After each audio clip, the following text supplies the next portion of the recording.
Many things are taken for granted. The air we breathe, the water we drink, the sun that warms us, the opportunity to read a good book, the study of what interests us, and the ability to go where we want, when we want, and connect with our God.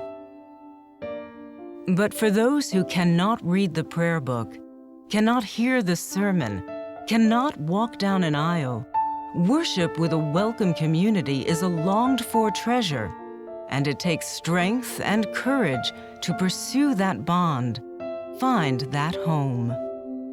Guide us with your strength, keep us in your shelter, fill us with the gift of shalom.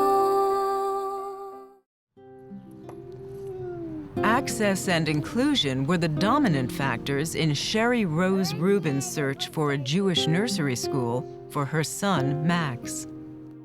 Our youngest child, Max, is a little boy who has cerebral palsy. Once he became about 2 years old, we realized that his limitations were primarily physical and that he was cognitively and emotionally a typical child. And when it came time for him to start nursery school, we really wanted him to go to our local synagogue, Neve Shalom. But being that he was physically disabled, we weren't certain whether or not that was going to be possible. He was not able to walk. He was not able to sit independently in a chair. He was not able to feed himself a snack or lunch without some help. And he was undergoing a great deal of therapy. We knew that there were no other disabled children at Neve Shalom and that it was not typically a school that would be able to accommodate special needs.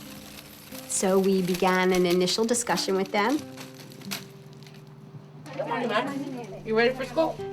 We were not optimistic that they would say yes, and we knew that they wanted to, but we were asking a lot of them, and they had no obligation to accommodate him or provide any services whatsoever. It was a private religious nursery school. We sort of held our breath, and with every single question, the answer was always yes. Yes, it's fine, he can come in a wheelchair. Yes, we will make accommodations in the classroom. And yes, we will hire an extra staff person to make sure that he has the help that he needs.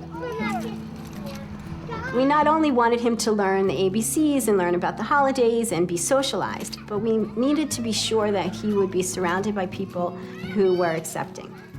We didn't want to put him in an environment where we felt like he wasn't going to be loved and accepted. And we expected and hoped that our Jewish community would be that kind of a place. And we were not disappointed. From the beginning of the time that Max was at the nursery school, we had been told many times over that the teachers and the other children were gaining a lot from being with Max. And sometimes I wondered, are they saying that just to make us feel good? But we saw it in the children's eyes when they would play with Max, as if he were just the same as they are.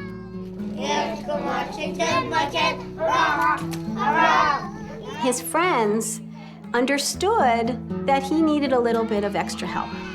And so the school used that as a basis for their values teaching.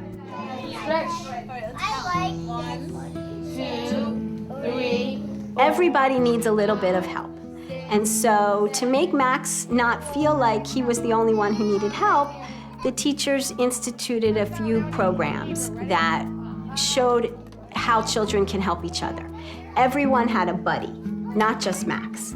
Everyone helped each other put on their jackets. Everyone helped each other with their backpacks and their lunch boxes. And it really went a long way to building Max's self-esteem and also instilling some good values in the other children. If you listen to people long enough, and families and people with disabilities, what they say is, don't do anything special for us, just include us. That would be the most special thing you can do. And if you just include, then people begin to say, wait a minute, we may be doing something for them in this, but they're also bringing something to us as a community. What made Neve Shalom remarkable was not necessarily that they removed the steps or that they resurfaced the playground or they lowered the table. It was the attitude that Max was just like every other child, and that he belonged doing everything that all the children were doing. There was not one instance where he was excluded because of his disability. If there was going to be an activity that Max couldn't do, it was either canceled or it was changed so that he could participate. And that is inclusion.